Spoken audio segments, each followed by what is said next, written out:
CIST une catastrophe. CIST un cauchemar.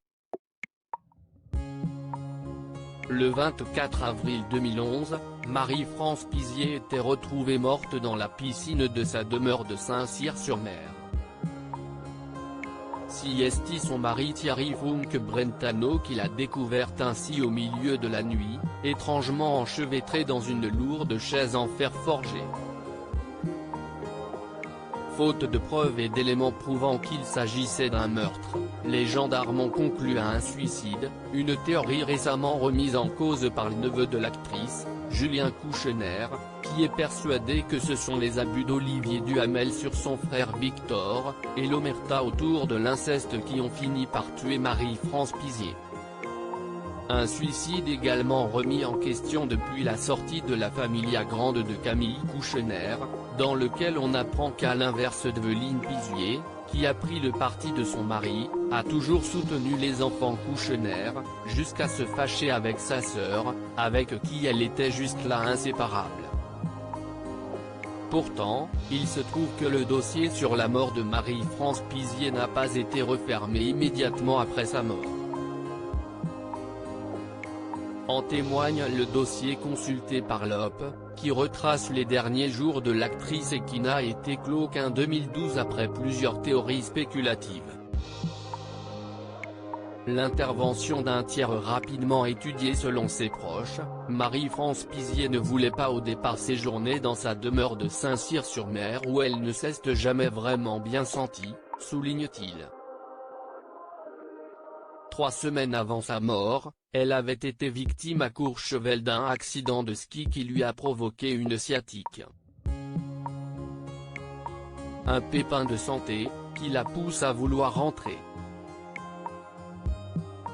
J'ai fait une bêtise de venir ici, il fait trop froid et j'ai très mal au dos, se lamente-t-elle auprès d'une amie qui lui propose alors de venir la chercher le lendemain, ce que la comédienne accepte. Mais elle ne rentrera jamais à Paris. Ce soir-là, le 23 avril, Thierry Funk Brentano a raconté aux enquêteurs être allé se coucher aux alentours de 23h-23h30, pendant que Marie-France Pizier regardait la télévision. CIST aux alentours de 3h du matin qu'il a constaté qu'elle n'était pas à ses côtés dans le lit, et que les draps n'avaient pas été défaits. Après l'avoir cherchée, il la découvre finalement dans la piscine, habillée d'un pantalon noir et de bottines plates, avec sur elle ses bijoux, son portable et ses lunettes de vue. La piscine de l'intervention d'un tiers est alors rapidement étudiée. Marie-France Pizier voit une haine au suicide mais aucun élément ne semble appuyer cette théorie, le chien n'a pas aboyé, l'herbe autour de la demeure n'a pas été foulée, pas de traces de lutte.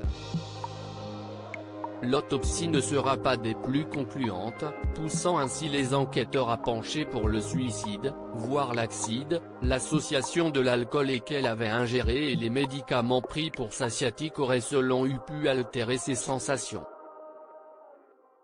Marie-France Pizier se serait donc selon eux noyée par inhibition, sans tenter de respirer et sans avaler beaucoup d'eau, précise l'OP.